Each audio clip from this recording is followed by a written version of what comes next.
చేయబడిన వాక్య భాగము హబక్కూకు గ్రంథము 3వ అధ్యాయము 1 నుంచి 5 వచనంలో చదువుకుందాం. ప్రవక్తయగు హబక్కూకు చేసిన ప్రార్థన వాద్యములతో పాడదగినది. యెహోవా, నిన్ను గూర్చిన వార్త విని నేను భయపడుచున్నాను. యెహోవా, సంవత్సరములో జరుగుచుండగా నీ కార్యము నూతనపరచుము. సంవత్సరంలో జరుగుచుండగా దానిని తెలియజేయము. కోపించుచునే వాత్సల్యమును జ్ఞాపకమును తెచ్చుకొనుము. దేవుడు తేమానులో నుండి బయలుదేరుచున్నాడు. పరిశుద్ధ దేవుడు పారానులో నుండి వేంచేయుచున్నాడు. ఆయన మహిమ ఆకాశమండలమంతటను కనబడుచున్నది. భూమి ఆయన ప్రభావముతో నిండియున్నది. సూర్యకాంతితో సమానమైన ప్రకాశము కనబడుచున్నది. ఆయన హస్తముల నుండి కిరణములు బయలువెళ్ళుచున్నవి. అచ్చట ఆయన బలము దాగియున్నది. ఆయనకు ముందుగా తెగులు నడుచుచున్నవి. ఆయన పాదముల వెంట అగ్ని మెరుపులు వచ్చుచున్నవి. దేవుడి వాక్యము దీవించునుగాక. పరిశుద్ధుడా, నమ్మకమైన ప్రభువా, ఈ ఆరాధనలో మీ బిడ్డలతో మీరు మాట్లాడి మహిమ పొందండి. మాట్లాడే దేవుడువు, మనస్సులు మార్చే దేవుడువు, కళ్ళు తెరిపించే దేవుడువు. కాదంటే నరకానికే, అవునంటే పరలోకానికే. అంతా నీ చిత్తమే. ఇదిగో మేము లోబడుతున్నాం. యేసునామమున అడుగుచున్నాం తండ్రి, ఆమేన్.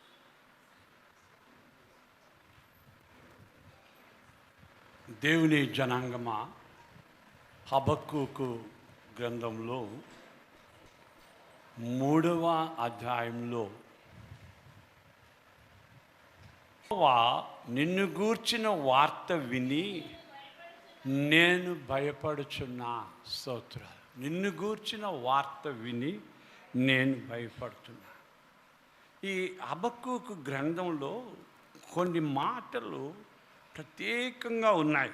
ఎందుకంటే సంవత్సరములు జరుగుచుంటుండగా నూతనపరచుము, నీ కార్యము నూతనపరచుము అని 2వ వచనంలో రాయడంలో 2వ లైన్లో.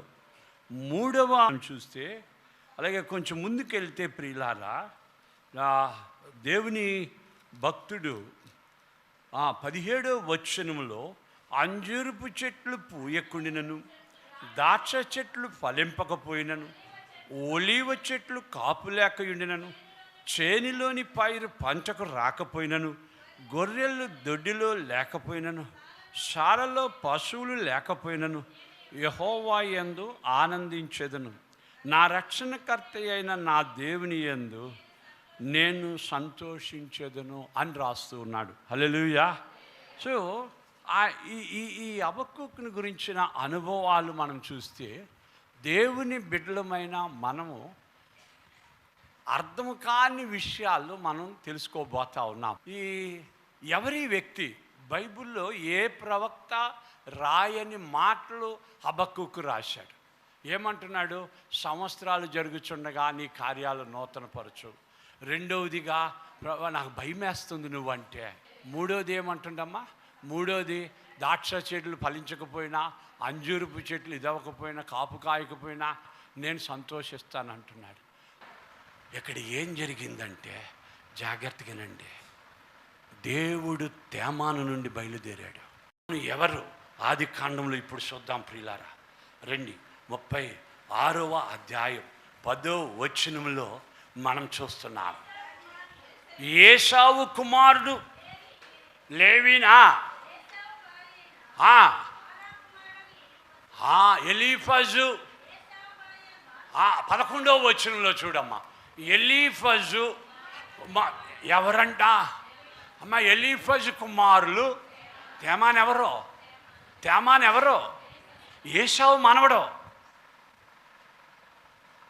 అబ్బా, ఈ ఏశావు గురించే కదా హెబ్రీ 12లో ఏం రాయబడ్డదమ్మా? అతడు ఆశీర్వాదములు పొందగోరి కన్నీటితో అమ్మా చదువమ్మా, హెబ్రీలకు రాసిన పత్రిక అమ్మా. ఆ తరువాత ఆశీర్వాదములు పొందగోరి ఆ కన్నీళ్లు విడిచుచు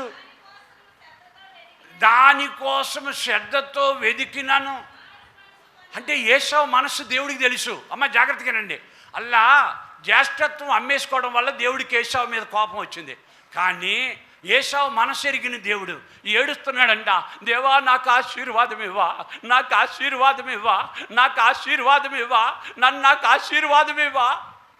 నిజంగా కన్నీళ్లు కారుస్తున్నాడు పాపం, నిజంగా కన్నీళ్లు కారుస్తున్నాడు. ఏసావుని ఎందుకు దేవుడు వద్దనేసాడు పాపం? అలా జ్యేష్ఠత్వం అమ్మేసినాడు, దేవుడికి దూరం అయిపోయినాడని దేవుడు తృణీకరించాడు. కానీ ఆయన మనసు ఎరిగిన దేవుడు, ఆయన మనవణ్ణి దేవుడు ఆశీర్వదించాడు. మా తాతను అంగీకరించలే, మా తాతను తృణీకరించావయ్యా, కానీ మమ్మల్ని అంగీకరించవా? కన్నీటి ప్రార్థన ఊరకే పోదు, నీ కన్నీళ్ళు ఊరకే పోవు ప్రియులారా. నీకు ఏసావుకి తెలియలే, అంతే నా పని, నన్ను దేవుడు అంగీకరించలే, మారు మనసు పొందే అవకాశం కూడా నాకు ఇవ్వలే, నా బతుకు అయిపోయింది అనుకున్నాడు.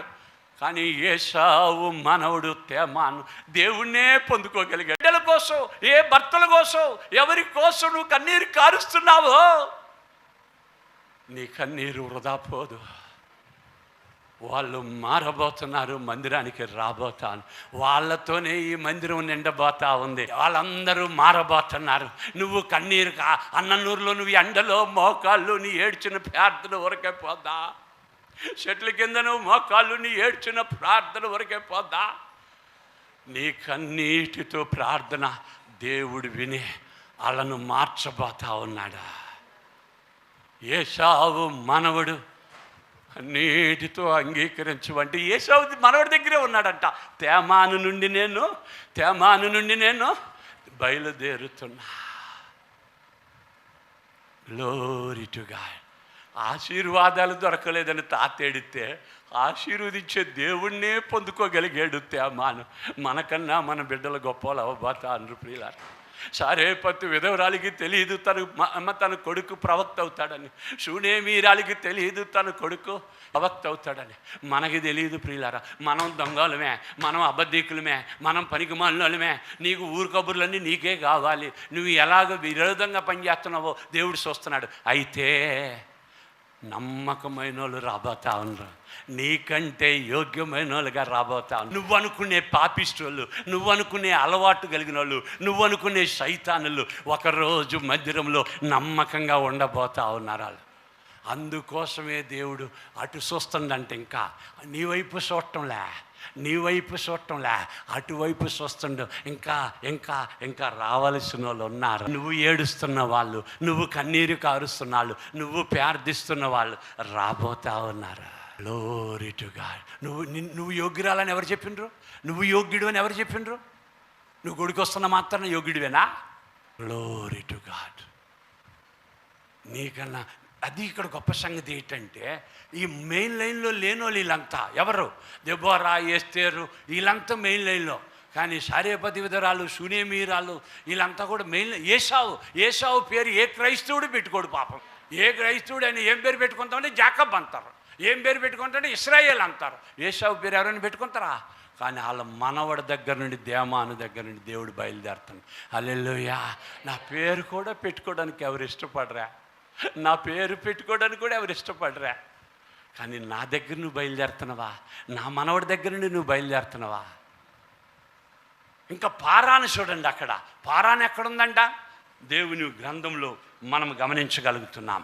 ప్రియ దేవుని జనాంగమా, ఆది కాండం 21వ అధ్యాయం 20వ వచనంలో దేవుడు ఆ చిన్నవానికి తోడయ్యుండి అతడు పెరిగి పెద్దవాడై ఆ అరణ్యంలో కాపురముండి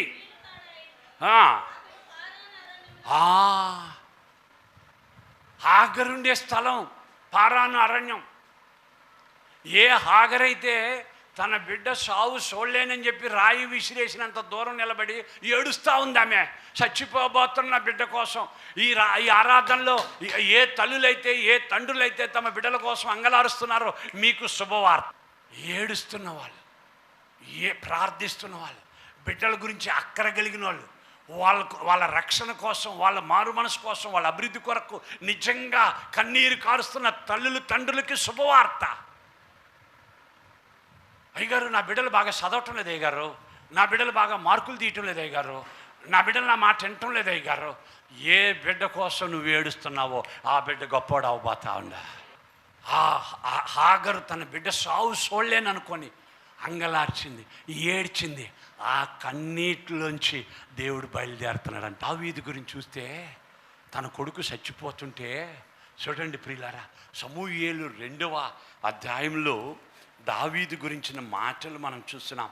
12వ అధ్యాయంలో 17వ వచనంలో దావీదు ఉపవాసముండి లోపలికి పోయి రాత్రంతయు నేలపడి ఉండి చచ్చిపోబోతున్న తన కొడుకు కోసం రాజును, తన దేశానికి ఒక రాజునని కూడా పట్టించుకోకుండా నేలపడి సాగిలపడి ప్రార్థన చేస్తుందంట. ఎన్ని రోజులు తెలుసా? చూడండి అమ్మా, అక్కడ రాయబడిన మాట చదువమ్మా. 7 దినాలు. ఎన్ని దినాలు? తండ్రులారా నేనంటున్నా, అందుకనేది ఇక్కడుండే సహోదరులు సహోదరులు చెప్తున్నా, మీకు రాజకీయాలు వద్దు, దయచేసి రాజకీయాలు వద్దు. నీ బిడ్డల్ని చూడండి ఒక్క మాట. తన్ను ప్రేమించు వారి కొరకు 1000 తరములు కరుణించే దేవుడు. తాను తప్పు చేస్తే తన మీద పాపం చేసిన వాళ్ళకి తండ్రుల దోషం 4 తరాల వరకు తీసుకొచ్చే దేవుడు. తండ్రులారా నీకెందుకు రాజకీయాలు? నువ్వు లోబడు, నువ్వు భయపడు. నీ బిడ్డలు బాగుండాలని నిజంగా నువ్వు ప్రేమిస్తే, నిజంగా మనసారా నువ్వు కోరుకుంటే, దావీదు ఏం చేసినాడు? 7 దినాలు నేల మీద సాగిలపడ్డాడు. నా బిడ్డ బాధ. అమ్మ యాయీరు గురించి చూద్దామే. మార్కు సువార్త 5వ అధ్యాయంలో యాయీరు తన కూతురు, అతడు ఒక సమాజ మందిరపు అధికారి. ఒక సమాజ మందిరం అంటే ఒక మందిరానికి, ఒక దేవాలయానికి, సంఘానికి పెద్ద అధికారి. సంఘ పెద్ద అధికారి అయిన యాయీరు యేసుప్రభు దగ్గరికి వచ్చి ఏమంటున్నాడు అక్కడ చూడండి అమ్మా. 5వ అధ్యాయం 22వ వచనం. ఆ సమాజ మందిరపు అధికారులలో యాయీరు అని ఒకడు వచ్చి ఆయనను చూచి ఏం పడ్డాడో, ఏడబడ్డాడో, ఎవరి కోసం చెప్పండి, ఎవరి కోసం? నా బిడ్డ సావనై ఉందయ్యా. ఏ తల్లి ఏ తండ్రి తన బిడ్డల కోసం సాగిలపడి మోకాళ్ళ మీద ఉండే ఉపవాసాలుండి ఏడ్చి ప్రార్థిస్తారో వాళ్ళు గొప్పలుగా దేవుడు అంగీకరించబోతాను. హల్లెలూయా చెప్తామా? యాయీరు తన బిడ్డ కోసం అంగలార్చినాడు. అమ్మ ఉద్యోగాలు లేకపోతే వాళ్ళ కోసం ప్రార్థన చేయండి, బిడ్డలు లేకపోతే బిడ్డల కోసం ప్రార్థన చేయండి. నువ్వు ఏడు, నువ్వు అంగలార్చు, నీ కన్నీరు ఊరకే పోదు. హల్లెలూయా చెప్తామా? ఏశావు ఆశీర్వాదాల కొరకు కన్నీరు కారిస్తే వాళ్ళ మనవడి దగ్గర దేవుడు తేమాను నుండి బయలుదేరిండంట. ఆగరు అరణ్యంలో నా బిడ్డ చచ్చిపోతాడని ఏడుస్తుంటే అబ్బా ఆ పారానులో నుండి దేవుడు బయలుదేరాడు. కన్నుల జారిన కన్నీళ్ళు తడిపెను దేవుని పాదాలు, ఇప్పటి నుండి నీ కళ్ళు చూచును దేవుని కార్యాలు. ఉందిలే దీవెనా ఎందుక వేదనా, పొందిన యాతన దేవుడే మరచునా. ఉందిలే దీవెనా ఎందుక వేదనా, పొందిన యాతన దేవుడే మరచునా. కన్నులు జారిన కన్నీళ్ళు తడిపెను దేవుని పాదాలు, ఇప్పటి నుండి నీ కళ్ళు చూచును దేవుని కార్యాలు. పలుకాకి లోకం నిందించిన ఏకాకి వై నీవు రోధించిన, అవమాన పర్యాలు ముగిసేనులే, ఆనంద గీతాలు పొడుగానులే. నవ్వులెంత తల వంచెను ఇక ముందు నవ్వెన్నోలంత నీ ముందు తల వంచెను ఇక ముందు ఉందిలే దీవెనా ఎందుకా వేదనా పొందిన యాతన దేవుడే మరచునా కన్నులు జారిన కన్నీళ్ళు తడిపెను దేవుని పాదాలు ఇప్పటి నుండి నీ కళ్ళు చూచును దేవుని కార్యాలు.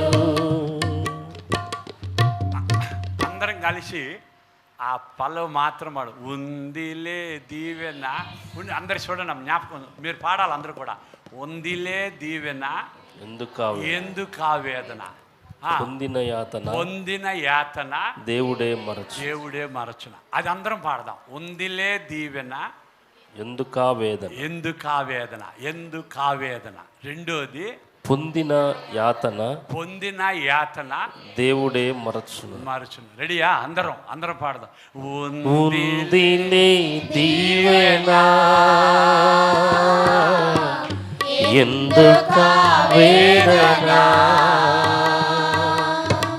పొందిన యాతన దేవుడే మరచునా ఉందిలే దీవెనా ఎందుకా వేదనా పొందిన యాతన దేవుడే మరచునా కన్నులు జారిన కన్నీళ్ళు దేవుని పాదాలు ఇప్పటి నుండి నీ కళ్ళు చూచును దేవుని కార్యాలు. కన్నులు జారిన కన్నీళ్ళు తడిపెను దేవుని పాదాలు ఇప్పటి నుండి నీ కళ్ళు చూచెను దేవుని కార్యాలు. కన్నులు జారిన కన్నీళ్ళు ఇప్పటి నుండి నీ కళ్ళు చూచెను దేవుని కార్యాలు. తడిపెను దేవుని పాదాలు ఇప్పటి నుండి నీ కళ్ళు చూచెను దేవుని కార్యాలు. కనుక నీ యాతన మర్చిపోడు, నీ కన్నీరు మర్చిపోడు, నీ వేదన మర్చిపోడు, నీ దుఃఖం మర్చిపోడు. ఇక మీదట చూడబోతున్నావు, నీ కళ్ళు చూడబోతున్నాయి దేవుని కార్యాలు. హల్లెలూయా చెప్దామా? నువ్వు ఎవరి కోసం అంగలారుస్తున్నావో, నువ్వు దేని కొరకు అంగలారుస్తున్నావో, నీ అవమానాలు దేవుడు చూస్తున్నాడు, నీవు పడ్డ నిందలు చూస్తున్నాడు, నువ్వు పడ్డ కష్టాలు చూస్తున్నాడు. వాళ్ళు నవ్వుల పాలైపోతారు, నీ ముందే తల వంచుతారంట. స్తోత్రాలు దేవుని జనాంగమా. అంచేత నీ కన్నీరు ఊరకే పోదు. ఏశావు కన్నీరు కార్చినాడు ఆశీర్వాదాలకు, కానీ మనవడు దేవుణ్ణే పొందుకోగలిగాడు. హాగరు కన్నీళ్లు కార్చింది, కానీ పారానులో నుండి దేవుడు బయలుదేరతాడు. నీళ్ళే, నీ కుటుంబమే, నీ బిడ్డలే దేవుడు కోరుకుంటున్నాడు. హల్లెలూయా. అందుకే అపోస్తల కార్యంలో ఒక మాట రాశాడు ప్రియులారా. అపోస్తల కార్యములు 17వ అధ్యాయంలో మంచి మాట రాస్తున్నాడు.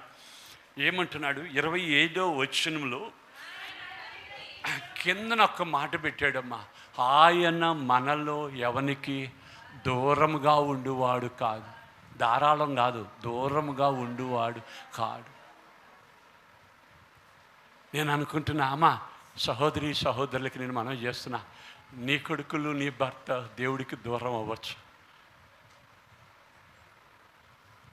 జాగ్రత్తగా వినమ్మా, నీ కొడుకులు నీ భర్తలు దేవుడికి దూరం అవ్వచ్చు, కానీ దేవుడు వారికి దూరం కాదమ్మా. దేవుడు వారికి దూరంగా లేడు. వాళ్ళు దూరమైనా దేవుడు వాళ్ళకి దూరంగా ఉండే దేవుడు కాదు. ఒకరోజు నువ్వే ఆశ్చర్యపోబోతున్నా, నీ కొడుకుల్ని దేవుడి మందిరానికి తీసుకురాబోతా ఉన్నా. ఇంతే, వీడు సైతాను, ఆడ సైతాను, నా శైలిలు పాపిస్తురాలు అలా అన్నాడు. కానీ 100 మందిది ఎంతమందిని చేశాడో, ఎంతమందిని చేశారో. నువ్వు అనుకునే సైతాన్లో, నువ్వు అనుకునే పాపిష్టోలే దేవుడికి కావాలి. ఆయన ఎప్పుడు చెప్పినాడు?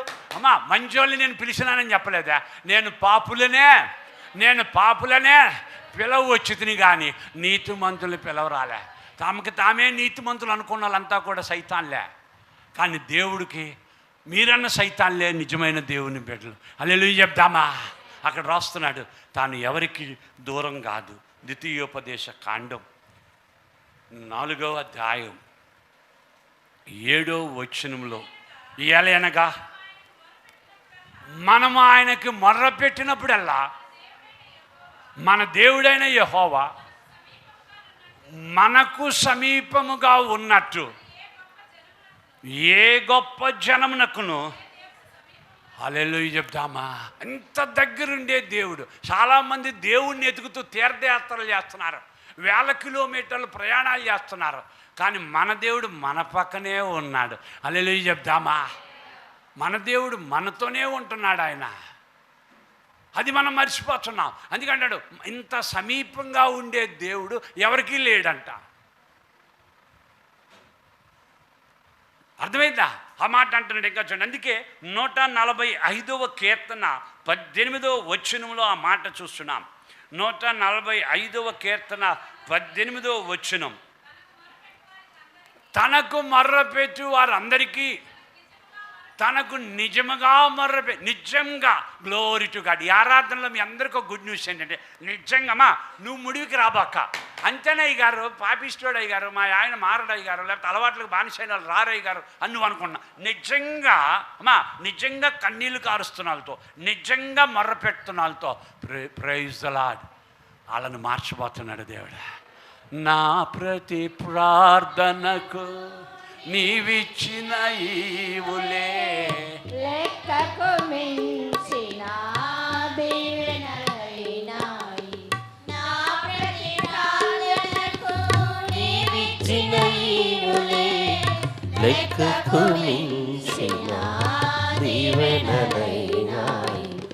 అడుగులు తడబడక నడిపినది నీ దివ్య వాక్యమే. క్రీస్తునందు ప్రియ దేవుని జనాంగం, చాలామంది ఈ టీవీలలో వర్తమానాలు విని మా కార్యక్రమాల గురించి ప్రత్యేకంగా ఫోనుల్లో చూడాలని ఇష్టపడుతూ ఉన్నారు. ఈ రోజుల్లో అందరికీ స్మార్ట్ ఫోన్లు వచ్చినాయి కనుక అందరూ కూడా మరి స్మార్ట్ ఫోన్లో వారి ప్రయాణాల్లో కానీ, వారి తీరిక సమయాల్లో కానీ, ఆఫీసుల్లో కానీ ఈ వర్తమానాలు వినాలని ఎంతగానో ఆశపడుతూ ఉన్నారు. వారందరిని బట్టి నేను ప్రభువుకి స్తోత్రాలు చెల్లిస్తూ ఉన్నా. ప్రియ దేవుని జనాంగమా, దయచేసి మీరు వినండి. మీ స్నేహితులకి, ఇరుగు పొరుగు వారికి, తెలిసిన వారికి కూడా పరిచయం చేయండి. యూట్యూబ్లో మీరు రెవరెండ్ డాక్టర్ కేజే కామేశ్వరరావు అని మీరు నా పేరు కొడితేనే వర్తమానాలు వస్తాయి. Reverend doctor K J Kameswararao Telugu sermons అని కొడితే వస్తాయి. దయచేసి మీరు ఆ వర్తమానాన్ని చూడవచ్చని ప్రేమతో తెలియజేస్తూ ఉన్నాం.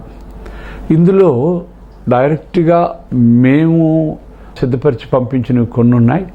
కొన్ని టీవీ వారే ప్రత్యేకంగా, మరి శుభవార్త టీవీ వారు, రక్షణ టీవీ వారు, అలాగే మరి కొంతమంది సంఘాలు కూడా మరి యూట్యూబ్లో నా వర్తమానాలు అప్లోడ్ చేసి ఉన్నాయి. కనుక అన్నీ కూడా మీరు నిదానంగా మీరు విని ఆత్మీయంగా మేళ్ళు పొందాలని నేను ఆశపడుతూ ఉన్నా. నిజంగా అప్లోడ్ చేసిన టీవీ స్టేషన్ల వారికి, సంఘాల వారికి నా ప్రేమపూర్వకమైన హృదయపూర్వక వందనాలు తెలియజేసుకుంటూ ఉన్నా. ఈ వర్తమానాలు అనేక మంది వినాలని మరి ప్రేమతో అడుగుతున్నారు. వారందరిని బట్టి, మీరు ఇస్తున్న ఈ ప్రోత్సాహాన్ని బట్టి మీకు నేను చాలా వందనాలు తెలియజేస్తున్నా. దయచేసి వినండి, ఇతరులకు వినిపించండి. అనేక మంది ఆత్మీయంగా మేలు పొందుకునేటట్టు మీరు సహకరించండి. ఇది స్వచ్ఛమైన పాలులాగనమాట. ఇందులో కల్తీ ఏముండదు. అందుకే చాలామంది గొప్ప గొప్ప దైవజనులు ఉన్నారు, చాలా ఆకర్షితకంగా మరి ప్రసంగాలు చేసేవారు ఉన్నారు. కానీ నాకు తెలిసిన, నాకు ప్రభు బయలుపరిచిన మర్మాలను, ఈ సందేశాలను మీకు నేను అందిస్తున్నాను కనుక దయచేసి వాటిని మీ ఆత్మలకు అనుకూలంగా, మరి ఆత్మీయంగా మిమ్మలను పరివర్తనలోనికి నడిపించేవిగా, మిమ్మలను ఆలోచింపజేసేవిగా మరి ఈ వర్తమానాలు ఉంటున్నాయని నేను పరిశుద్ధాత్మను బట్టి దేవునికి స్తోత్రాలు చెల్లిస్తున్నా. ఆ విధంగా పరిశుద్ధాత్మ దేవుడు క్రియ జరుస్తూ ఉన్నాడు. కొంతమంది అంటారు, అయ్యగారు మాకు హార్ట్ ఆపరేషన్ చేసినట్టే మీరు కోస్తూ ఉన్నారు, మీ వర్తమానాలు మమ్మల్ని తాకుతున్నాయి. వండర్ఫుల్, ప్రభుకి స్తోత్రం. అనేక మంది ఫోన్లు చేసి ఫోన్ల ద్వారా కూడా తమ యొక్క ఆశీర్వాదం, ఆనందాన్ని మాతో పంచుకుంటూ ఉన్నారు. వారందరిని బట్టి నేను ఆత్మదేవుడికి ఎంతగానో స్తోత్రాలు చెల్లిస్తూ ఉన్నా. ఈ ఆఖరి దినాలలో, అంత్య దినాలలో ప్రియులారా, చాలామంది ఈ స్వచ్ఛమైన పాలు తాగే అంత ఎదుగుదలలోనికి రావాలని నేను ఆశపడుతూ ఉన్నా. ఎందుకంటే బైబిల్ బోధిస్తూ ఉంది, స్వచ్ఛమైన పాలు తాగడం లేదా శ్రేష్టమైన భోజనం తినడం ఎదుగుదలకి గుర్తు అన్నమాట. అలాగా అనేక మంది ఎదుగుదలకి వచ్చేలాగున దేవాది దేవుడు దయ చూపించలాగున నేను ప్రార్థిస్తున్నా. దయచేసి ఈ మా పరిచర్య కొరకు కూడా మీరు భారంతో ప్రార్థించండి. భారభరితంగా నెల 30 దినాలు కూడా టీవీల్లో వర్తమానాలు వినిపింపజేస్తూ ఉన్నాం కనుక మీరు దయచేసి వినండి. కన్నుల జారిన కన్నీళ్ళు తడిపెను దేవుని పాదాలు, ఇప్పటి నుండి నీ కళ్ళు చూచును దేవుని కార్యాలు. ఉందిలే దీవెనా ఎందుక వేదనా, పొందిన యాతన దేవుడే మరచునా. ఉందిలే దీవెనా ఎందుక వేదనా, పొందిన యాతన దేవుడే మరచునా. కన్నులు జారిన కన్నీళ్ళు తడిపెను దేవుని పాదాలు, ఇప్పటి నుండి నీ కళ్ళు చూచును దేవుని కార్యాలు. పలుకాకి లోకం నిందించిన, ఏకాకి వై నీవు రోధించిన, అవమాన పర్యాలు ముగిసేనులే, ఆనంద గీతాలు పొడుగావులే. నవ్వులెంతో తల వంచెను ఇక ముందు, నవ్వెన్నోలంత నీ ముందు తల వంచెను ఇక ముందు.